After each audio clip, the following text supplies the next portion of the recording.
सावी zoom मराठीमध्ये मी सावी तुमचं खूप खूप मनापासून स्वागत करते. आज आपण फक्त अर्धा कप रवा आणि 2 बटाट्यापासून खमंग, कुरकुरीत आणि अगदी झटपट होणारा नाश्त्याचा पदार्थ पाहतोय. हा नाश्ता करायला खूप सोपा आहे. सकाळच्या घाईमध्ये सुद्धा तुम्ही नाश्त्यासाठी किंवा मुलांच्या टिफिनसाठी ही रेसिपी नक्की ट्राय करू शकता. चला तर मग आता वेळ न घालवता लगेच रेसिपीला सुरुवात करूयात. पण त्याआधी एक छोटीशी रिक्वेस्ट आहे. रेसिपी तुम्हाला कुठल्याही क्षणी थोडी जरी आवडली तर रेसिपीला लाईक आणि चॅनलला सबस्क्राईब करायला अजिबात विसरू नका. सुरुवातीला गॅसवरती कढई ठेवायची आणि त्यामध्ये 1 कप पाणी घालायचं आहे. तुमच्याकडे असे कप नसतील तर सर्व साहित्य मोजण्यासाठी तुम्ही वाटीचा देखील वापर करू शकता. आता गॅस चालू करून फ्लेम आपल्याला मीडियम ठेवायची आहे आणि या पाण्यामध्ये चवीपुरतं मीठ घालायचं आहे. या मिठाला आपण थोडंसं मिक्स करून घेऊयात आणि हे पाणी गरम व्हायची वाट पाहूयात. तर तुम्ही पाहू शकता पाण्याला हलकीशी उकळी यायला लागलेली आहे. आता फ्लेम आपल्याला लो करायची आहे आणि यामध्ये अर्धा कप रवा टाकायचा आहे. रवा असा एका हाताने टाकायचा आहे आणि दुसऱ्या हाताने लगेच याला मिक्स करायचं आहे, म्हणजे याच्या गाठी होणार नाहीत.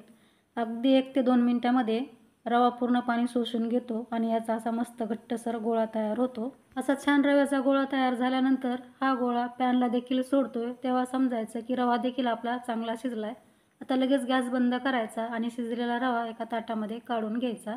ताटाला थोडंसं तेल लावून घ्यायचं, म्हणजे रवा याला चिकटणार नाही. आता आपण याला असं थोडंसं थंड होण्याकरता साईडला ठेवून देऊयात. आता परत गॅसवरती कढई ठेवायची आहे आणि त्यामध्ये 1 छोटी पळी तेल घालायचं आहे. तेलाचं प्रमाण तुम्ही तुमच्या आवडीनुसार कमी अधिकही करू शकता. आता तेल तापलं की त्यामध्ये अर्धा चमचा मोहरी आणि अर्धा चमचा जिरं घालून जिरं मोहरी चांगली तडतडू द्यायची आहे. आता लगेच गॅसची फ्लेम लो करायची आहे आणि यामध्ये चिमूटभर हळद घालायची आहे. आता अर्धा चमचा लाल तिखट घालायचं आहे किंवा तिखट तुम्ही तुमच्या आवडीप्रमाणे कमी अधिकही करू शकता. आता याला थोडंसं मिक्स करून घ्यायचं आहे आणि लगेच यामध्ये उकडलेले बटाटे अशा प्रकारे कुस्करून घालायचे आहेत. माझ्याकडे थोडे मोठ्या साईजचे बटाटे होते म्हणून मी 2च ॲड करते. तुमच्याकडे छोटे बटाटे असतील तर 4 ते 5 बटाटेसुद्धा तुम्ही इथे वापरू शकता. आता पटकन याला मिक्स करून घ्यायचे, म्हणजे लाल तिखट यामधलं जळणार नाही. बटाट्याला आपल्याला अशा प्रकारे फोडून मिक्स करायचं आहे, म्हणजे बटाटे थोडेसे यामधले बारीक होतील. खूप जास्तही बारीक करायचे नाहीत, पण थोडेसे बारीक होतील अशा प्रकारे आपल्याला याला मिक्स करून घ्यायचे. आता पहा हे चांगलं मिक्स झाल्यानंतर लगेच यामध्ये आपल्याला चवीपुरतं मीठ घालायचं आहे आणि थोडीशी बारीक चिरून घेतलेली कोथिंबीर घालून याला मिक्स करायचं आहे. गॅसची फ्लेम आता लो टू मीडियम ठेवली तरीसुद्धा चालेल. मी हे स्टफिंग किंवा मसाला आहे बटाट्याचा, तो फक्त बेसिक मसाल्यापासून बनवला आहे. तुम्हाला जर यामध्ये आणखी काही तुमच्या आवडीनुसार मसाले ॲड करायचे असतील तर करू शकता. आता आपण याला मिक्स केल्यानंतर काय करायचं आहे तर 2 ते 3 मिनिटे आपल्याला कमी गॅसवरती याला खमंग असं परतून घ्यायचं आहे, म्हणजे हा मसाला चवीला आणखीनच छान लागतो. 2 ते 3 मिनिटे मी याला खमंग परतून घेतलं आहे. आता इथे आपलं स्टफिंग किंवा बटाट्याचा मसाला तयार आहे. गॅस बंद करून हा मसाला आपल्याला थोडासा थंड होण्यासाठी साईडला ठेवून द्यायचा आहे. आता इथे या बाउलमध्ये मी 2 टेबलस्पून मैदा घेतला आहे. आता यामध्ये आपल्याला चवीसाठी मीठ घालायचं आहे. 1 छोटा चमचा पांढरे तीळ घालायचे आहेत. अर्धा चमचा काळे तीळ घालायचे आहेत. काळ्या तिळाच्या ऐवजी तुम्ही कलोंजीसुद्धा यामध्ये घालू शकता. आता अर्धा चमचा चिली फ्लेक्स घालायचे आहेत. आता थोडीशी बारीक चिरून कोथिंबीर घालायची आहे. आता यामध्ये आपल्याला थोडंसं पाणी घालायचं आहे आणि याला चांगलं मिक्स करून घ्यायचं आहे.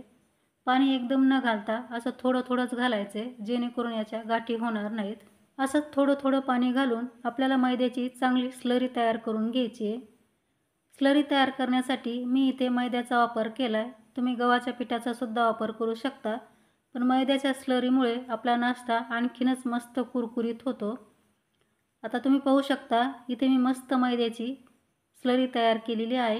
ही स्लरी पहा अशा पद्धतीने तयार करायची आहे. खूप जास्त घट्टही नाही आणि खूप जास्त पातळही नाही. इथे आपल्या रव्याचं मिश्रणसुद्धा थंड झालं आहे. आता या मिश्रणाला आपल्याला अगदी चांगलं मळून घ्यायचं आहे. तुम्ही जितकं याला चांगलं मळून घ्याल तितकाच नाश्ता तुम्हाला पटपट बनवता येईल. इथे तुम्ही पाहू शकता याला मळल्यानंतर मस्त इथे आपलं सॉफ्ट असं पीठ तयार झालं आहे. आता याचा आपल्याला पेढ्याचा साईजचा छोटासा गोळा तोडून घ्यायचा आहे आणि याची पारी तयार करायची आहे. हे पीठ जर हाताला चिकटत असेल तर तुम्ही याला थोडंसं तेल लावून याची पारी तयार करू शकता.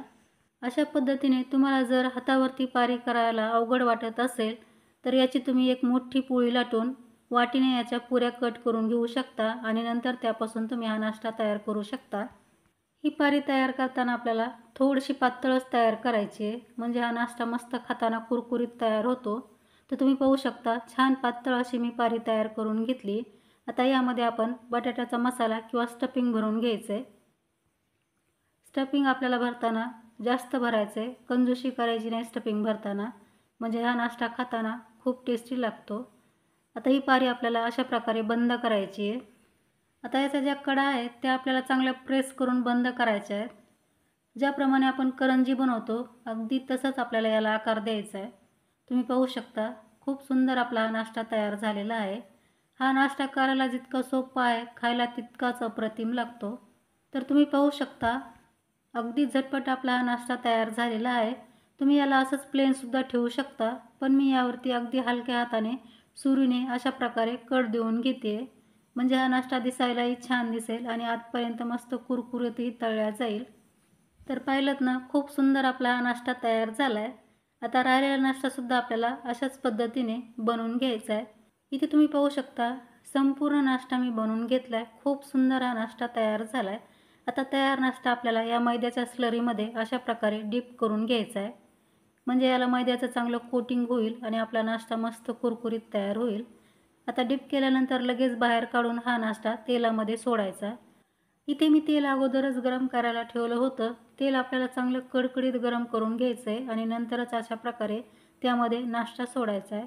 नाश्ता सोडल्यानंतरसुद्धा गॅसची फ्लेम फुल ठेवायची आणि फुल गॅसवरतीच हा आपल्याला नाश्ता तळून घ्यायचा आहे।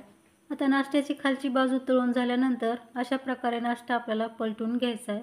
तुम्ही पाहू शकता खूप सुरेख याला रंग आला आहे। अशाच प्रकारे आपल्याला मीडियम टू हाय गॅसवरतीच हा नाश्ता अलटपलट करून खमंग कुरकुरीत होईपर्यंत तळून घ्यायचा आहे।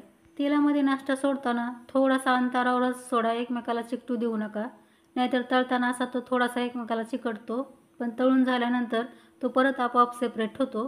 दोन्ही बाजूला अलटपलट करून मस्त खमंग कुरकुरीत हा नाश्ता मी तळून घेतला आहे। आता बाहेर काढूया। तर तुम्ही पाहू शकता नाश्त्याला काय सुंदर रंग आला आहे। दिसायला हा नाश्ता जितका अप्रतिम दिसतोय, चवीला तितकाच भन्नाट लागतोय। आता राहिलेला नाश्तासुद्धा आपण याच पद्धतीने तळून घेऊयात। तर तुम्ही पाहू शकता खूप सुंदर आणि टेस्टी आपला हा नाश्ता तयार झालेला आहे। घरातल्या साहित्यामध्ये आणि फक्त बेसिक मसाले वापरून हा एकदम टेस्टी नाश्ता तयार केलेला आहे। तयार नाश्ता तुम्ही सॉससोबत सर्व करू शकता, हिरव्या चटणीसोबत सर्व करू शकता किंवा असा देखील खाऊ शकता। खायला खूप टेस्टी लागतो। घरी अचानक पाहुणे आले आणि नाश्त्यासाठी तुम्हाला काहीतरी वेगळं टेस्टी बनवायचं असेल तर ही रेसिपी तुम्ही नक्की ट्राय करू शकता। तर ट्राय करून पहा आणि कसा झाला हे मला कमेंटमध्ये सांगायला विसरू नका। रेसिपी तुम्हाला आवडली असेल तर रेसिपीला लाईक शेअर करा आणि चॅनलवरती तुम्ही पहिल्यांदाच आला असाल तर चॅनलला सबस्क्राईब करून समोरील बेल आयकॉनवरती सुद्धा क्लिक करायला विसरू नका, कारण जेव्हा कधी मी नवीन रेसिपी अपलोड करेन त्याचं नोटिफिकेशन तुम्हाला सर्वात अगोदर मिळेल। तर लवकरच भेटू आणखी एका अशा छानशा रेसिपीसह। तोपर्यंत मस्त खा आणि हेल्दी राहा। धन्यवाद।